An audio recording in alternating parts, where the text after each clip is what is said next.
the age of 32 and with no underlying health conditions, Liam Thorp was very surprised to receive a text message telling him it was time for his first COVID vaccination. The Liverpool Echo Political Editor couldn't understand why he had been picked to have the jab, when there are still so many out there in greater need of. After speaking to several people about his upcoming appointment, Liam decided to give his GP a call and find out if there had been some kind of mistake, and it turned out there had. His doctor informed him had been invited for the vaccine as he had been placed in group 6 for the rollout due to his weight, which they had down as being morbidly obese. This sparked plenty of questions, as the journalist was under the impression there was nothing wrong with it. The next day the doctor's surgery called back to confirm there had been a bit of a mix-up, in what Liam claims was one of the most bizarre phone calls of his. He recalled the conversation in an article for the Echo, writing, "A nervous-sounding chap on the line began quietly explaining to me that there had been a mix-up in offering me a vaccine at this stage. He said, unfortunately, my details had been put into the system incorrectly when I had registered with the GP just a year ago. He was really polite and very apologetic but said I was in fact not due to get my vaccine anytime." Liam was relieved as had felt strange being offered his vaccine ahead of those in need,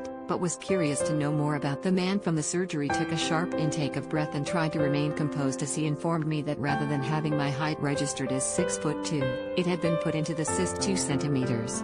I'm not sure how he kept it together when he told me that this, combined with my weight, had given me a body mass index, BMI, of 28,000. Liam continued to explain, for reference, a BMI of 40 or more is considered morbidly obese, so I'm not sure what this would have made me. If I had been less stunned, I would have asked why no one was more concerned that a man of these remarkable dimensions was slithering around South Liv. But he was very apologetic and really nice, and I think he was just relieved that I found it. He summed up the whole situation as surreal but added that he thought the vaccine rollout is going incredibly well in the UK. Following the amusing blunder, Liam contacted his local clinical commissioning group to ask what others should do if they think they might have been wrongly invited for. Dr. Fiona Lemmens, chair of Liverpool CCG, said, "I can see the funny side of this story but also recognize there is an important issue for us. There are millions of GP appointments taking place every day, and while we take care to make sure records are accurate, occasional data errors do occur. We are grateful to Liam for his honesty and for alerting his GP practice when he received his vaccination invitation. We would encourage anyone who has received a text invitation that they think they are not eligible for at this stage, to contact their GP practice to clarify. This will help ensure that more vulnerable people get vaccinated first.